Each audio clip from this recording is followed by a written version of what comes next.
Le bolide, imaginé pour la course automobile, peut passer de 0 à 100 km/h en 4 secondes. Une prouesse technique qui permet de promouvoir cette technologie propre, encore méconnue du grand public. Une journée comme aujourd'hui, elle est nécessaire pour faire connaître les possibilités des différentes solutions. Parce qu'un des problèmes des nouvelles technologies, est-ce que parfois les gens ne savent pas même qu'elles existent. Et avoir le prince, c'est vraiment important.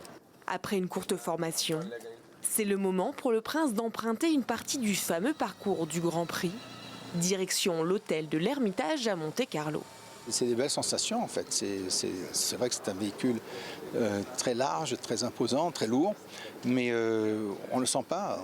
Au fur et à mesure d'une accélération progressive, bien sûr, il y a des sensations qui sont tout à fait celles d'un véhicule beaucoup plus léger. Il faut que ça fasse partie de la solution de la mobilité propre pour demain. C'est pour ça que c'est important d'en faire la promotion dans le cadre de ce forum de l'hydrogène, parce que c'est une solution d'avenir.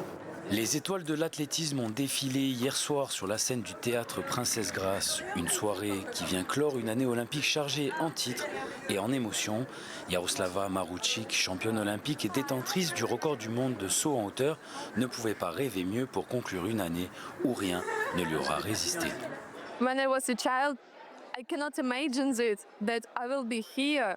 I will receive this award, and now I'm here. But it gives me more motivation, and it gives motivation to work and be motivation to young generation. Premier Africain sacré champion olympique du 200 mètres, Letsile Tebogo a été lui désigné comme athlète masculin de l'année, une distinction qui récompense la saison incroyable du sprinter botswanais.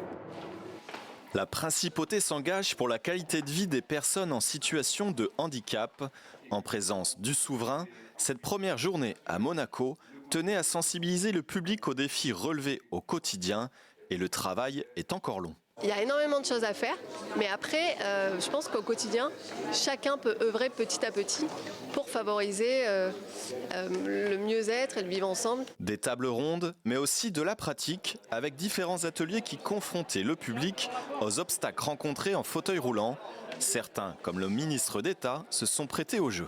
Il faut que l'administration, que toutes les structures se mettent à la place des handicapés et se disent qu'est-ce que je peux faire pour une meilleure inclusivité, qu'est-ce que je peux faire pour que l'accessibilité de tous et de toutes soit possible en principauté.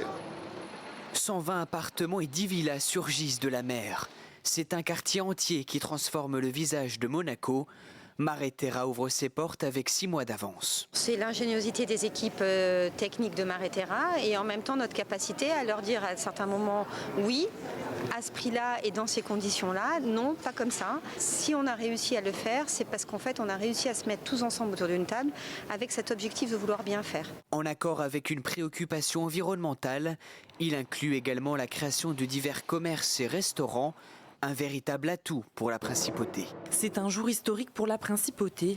Le prince Albert II, la princesse Charlène et leurs enfants ont été les premiers à fouler le sol du quartier Mareterra. La famille princière a inauguré ce nouvel espace, une 8e extension en principauté qui permet à Monaco d'étendre son territoire de 6 hectares sur la mer. Un véritable succès inscrit désormais dans le règne du prince Albert II. La présente extension en mer restera, je pense, comme un symbole, car elle incarne ma vision, qui j'espère est partagée par tous, celle d'une principauté qui ose, qui embrasse l'audace, qui a le goût du risque, et qui maîtrise son destin avec sagesse. Durant son discours, le prince souverain a rappelé les défis qu'ils ont relevés afin de construire ce quartier de manière durable et vertueuse.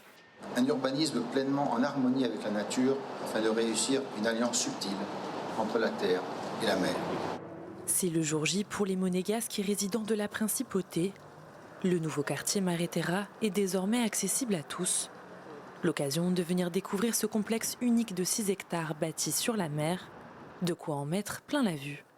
Le lieu est incroyable, la lumière est folle, vue sur mer, donc non, très belle architecture, très sympa pour le lieu avec le petit miroir d'eau. C'est une très belle découverte. C'est vraiment la totale, c'est les balcons, comment ils sont faits, c'est tout ce qui est autour des balcons, c'est original, ça change de ce qu'on voit d'habitude. Xavier a travaillé sur ce chantier, il a apporté sa pierre à l'édifice. Aujourd'hui, c'est le moment d'admirer le résultat final. et de sonder sur les visages la réaction des gens. J'ai participé à une petite mesure, mais pour moi, pour nous, c'est un petit part de nous aussi qui est resté. Station la plus haute des Alpes-Maritimes, Isola 2000 s'apprête à accueillir les vacanciers pour une nouvelle saison hivernale. L'année dernière, malgré des débuts difficiles, la station a tiré son épingle du jeu. On tire un bilan très positif de la saison dernière parce qu'on a eu la chance d'avoir un fort enneigement. Il a neigé jusqu'à la fin du mois de mai même.